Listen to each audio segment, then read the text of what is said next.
यहिया से सुनली खबर तो हरि के जान दुआरा आबो बराती। यहिया से सुनली खबर तो हरि के जान दुआरा आबो बराती।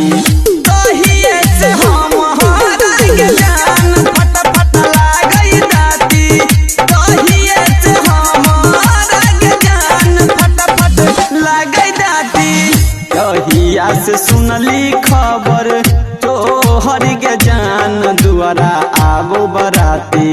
यहिया से सुनली खबर तो हरि के जान दुआरा आबो बराती।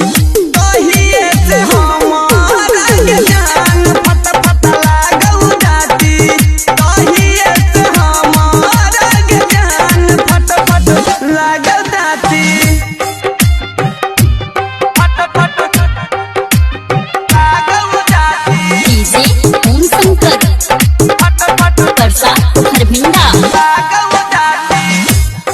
के बियाह जाइ छै दोसर के साथ हमर फाटै छाती। के बियाह जाइ छै दोसर के साथ हमर फाटै छाती। तहिए से हम हरि के जान फट फट लागई दाती। तहिए से हम हरि के जान फट फट लागई दाती। तहिए से हम हरि के जान फट फट लागई दाती। फट फट लागौ जाती। ओम शंकर फट फट परसा हरभिंडा। लागौ जाती। हम नहीं जनलियो होबे कठोर दिल में ठोकबे काटी।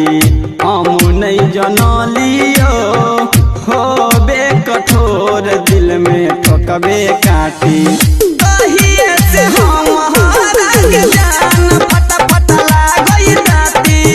तहिए से हम हरि के जान फट फट लागई दाती। तहिए से हम हरि के जान फट फट लागई दाती। फट फट लागौ जाती। ओम शंकर फट फट परसा हरभिंडा।